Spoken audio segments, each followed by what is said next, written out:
எல்லாருக்கும் வணக்கம். நான் Hema Subramanian. Welcome to home cooking Tamil. நல்ல பசியில் இருக்கும்போது குயிக்காக செய்கிற மாதிரி ஒரு ஹெல்த்தி, ஹோல்சம் அண்ட் நல்ல ஒரு கம்ஃபர்ட் ஃபுட்டுன்னு பார்த்தீங்கன்னா கிச்சடி. இன்னைக்கு நல்ல ஹெல்த்தியான, டேஸ்டியான பச்சைப்பயிர் கிச்சடி எப்படி செய்யறதுன்னு பார்க்கலாம் வாங்க.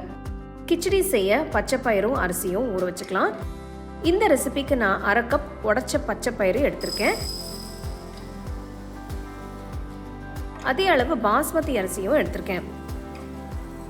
அரிசியும் பருப்பும் 2-3 தடவை நல்லா சுத்தமாக கழுவிட்டு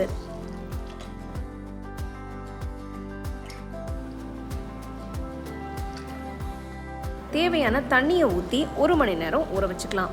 சப்போஸ் உங்களுக்கு 1 மணி நேரம் ஊற வைக்கிறதுக்கு டைம் இல்லைன்னா ஒரு 10 நிமிஷம் ஊற வச்சுட்டு தண்ணி அதிகமாக சேர்த்து நீங்கள் இதை வேக வச்சுக்கலாம். 1 மணி நேரம் ஆனதும் ஊற வச்ச அரிசி பருப்பு அப்படியே தண்ணி கூட ஒரு ப்ரெஷர் குக்கரில் சேர்த்துருங்க. முழுகிற அளவுக்கு தண்ணி ஊற்றி 1/4 டீஸ்பூன் மஞ்சள் தூள், 1 டீஸ்பூன் உப்பு, 1 டீஸ்பூன் நெய் சேர்த்து கலந்து விட்டு குக்கரை மூடி வெயிட் போட்டு ஸ்டோவை மீடியம் ஃப்ளேம்லேயே வச்சு ஒரு 4-5 விசில் வர வரைக்கும் வேக விடுங்க.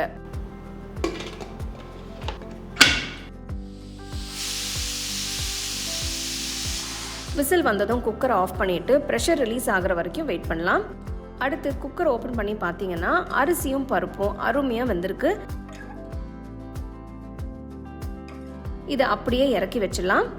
இப்போ ஒரு கடாயில் 1 டேபிள் ஸ்பூன் அளவு நெய் ஊற்றிக்கலாம். உங்களுக்கு வேணும்னா நீங்கள் எண்ணெய் கூட யூஸ் பண்ணிக்கலாம். ஆனால் பருப்பு சேர்த்து செய்கிற டிஷ்ஷுக்கு நீங்கள் நெய் சேர்த்திங்கன்னா வாசனையாகவும் ருசியாகவும் ரொம்ப நல்லாயிருக்கும். நெய் உருகுனதும் 1 டீஸ்பூன் சீரகம் சேர்த்து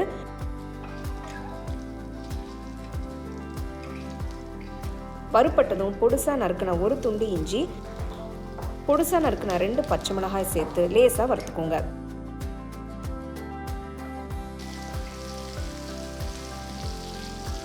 இப்போ வேக வச்ச அரிசி பச்சைப்பயிறு சேர்த்து நல்லா கலந்து விடுங்க.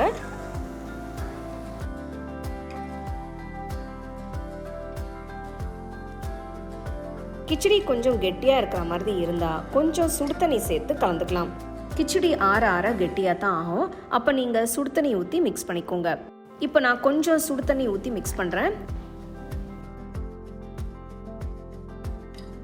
டேஸ்ட் பார்த்துட்டு தேவைப்பட்டால் கொஞ்சம் உப்பு சேர்த்துக்கோங்க. அவ்வளோதாங்க, ரொம்பவே டேஸ்டியான நம்ம பச்சைப்பயிறு கிச்சடி தயாராகிடுச்சு. கொஞ்சம் நறுக்கின கொத்தமல்லி தூவி இறக்கிடலாம்.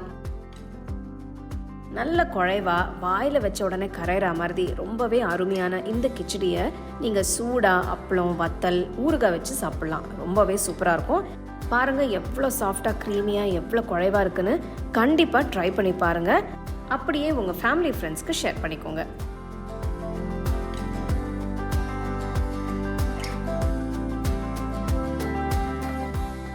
உங்களுக்கு இந்த ரெசிபி பிடிச்சிருந்தா லைக் பண்ணி, ஷேர் பண்ணி ஹோம் குக்கிங் தமிழ் சேனலுக்கு சப்ஸ்கிரைப் பண்ணுங்கள். மறக்காமல் பெல் ஐக்கானை கிளிக் பண்ணுங்கள்.